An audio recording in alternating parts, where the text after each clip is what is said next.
Hi all. இன்றைக்கி Sunday. So சாஷிக்கு ஒரே jolly தான். அவங்க அப்பாவும் வீட்டில் இருந்ததால் ஒரே ஜாலியாக பட்டாசு வெடிக்க ஆரம்பிச்சிட்டா காலையிலேயே. நான் என்னடா ஹால்லாம் ஒரே புகையாக இருக்குன்னு வெளியே வந்து பார்த்தா இவங்க காலையிலேயே மத்தாப் வச்சு ஸ்டார்ட் பண்ணிட்டாங்க.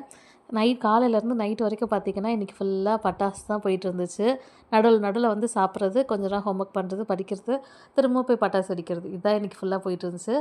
எனக்கு ஆக்சுவலாக சின்ன வயசுலலாம் 1 மந்த் முன்னாடி இருந்தே தீபாவளி ஸ்டார்ட் ஆகிடும். எதுக்கு அப்படின்னா, எங்கள் பாட்டி ஊர் வந்து சிவகாசி. ஸோ எனக்கு சிவகாசிலேருந்து பட்டாசுலாம் அந்த சம்மர் லீவில் போகும்போதே நிறைய கொடுத்து அனுப்பிடுவாங்க. நான் அதுக்கப்புறமா இந்த தீபாவளி ஸ்டார்டிங்லேருந்தே கொஞ்சம் அப்படியே வெடிக்க ஆரம்பிச்சிருவேன், 1 மந்த் முன்னாடி இருந்தே. ஸோ ரொம்ப ஜாலியாக போகும். இந்த தடவை எங்களுக்கு சிவகாசியிலேருந்து தான் பட்டாசும் வந்திருக்கு. அக்காவோட ஹஸ்பண்ட், எங்கள் மாமா வந்து வாங்கிட்டு வந்திருந்தாங்க பாப்பாவுக்கு.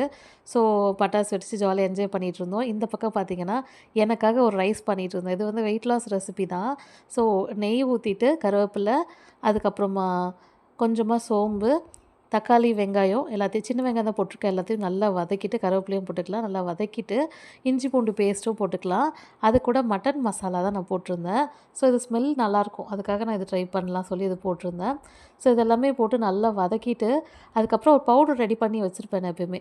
அது என்னென்னா சோம்பு, ஏலக்காய், கிராம்பு, பட்டை இது எல்லாத்தையுமே போட்டு பவுட்ரு பண்ணி வச்சுருப்பேன்.